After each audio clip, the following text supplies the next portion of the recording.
anak Rasul itu tidak, maksudnya anak laki-laki Rasul kan meninggal dunia semuanya. Kenapa Nabi tidak boleh punya anak laki-laki hidup?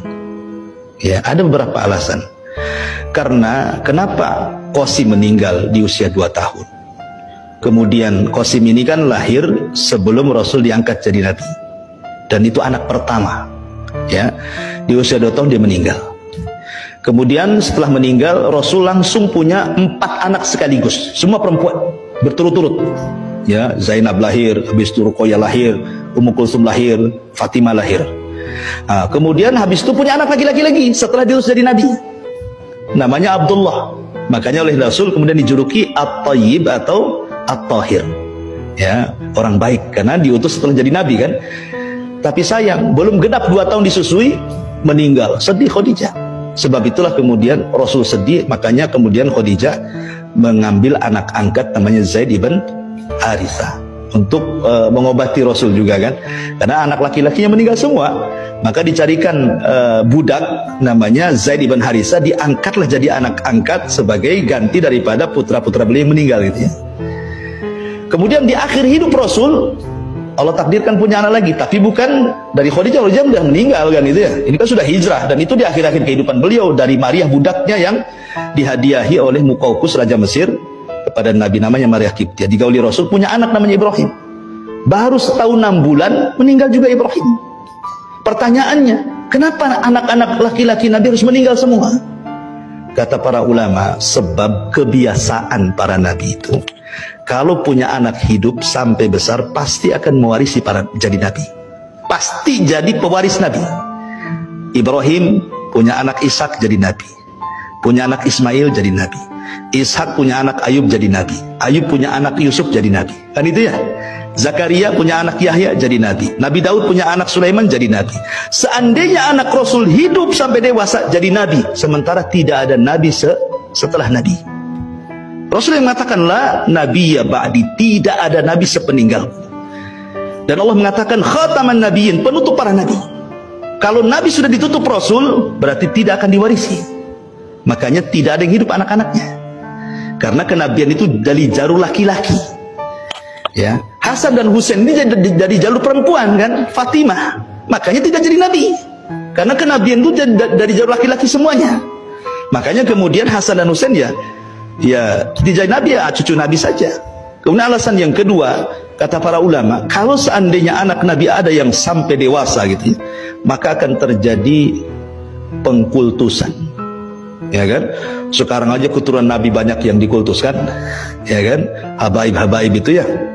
Ya, kadang-kadang terlalu orang mengkultuskan gitu ya. Padahal yang membedakan orang dan kemuliaan itu adalah takwa. Takwa seseorang kepada Allah Azza wa Jalla. Lah, Rasul itu pernah menggendong Hasan dan Husain. Kemudian Hasan dan Husain ini salah satu dari 2 cucuku ini, kata Rasul, akan ada yang mendamaikan kekuatan kaum muslimin yang sedang berhadapan-hadapan dan siap bunuh-bunuhan katanya. Rupanya betul.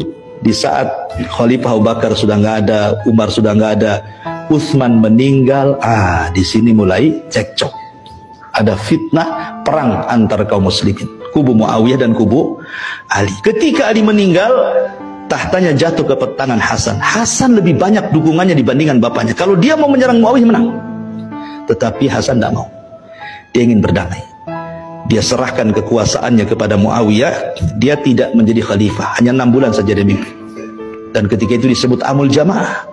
Dan betullah sabda Nabi, di antara 2 cucuku ada yang mendamaikan. Kalau Hasan ketika itu terhasut, tidak boleh menyerahkan, perang tuh, bisa bunuh-bunuhan tuh. Hasan sudah banyak orang-orang Kufah dukung kan, dibandingkan di masa itu.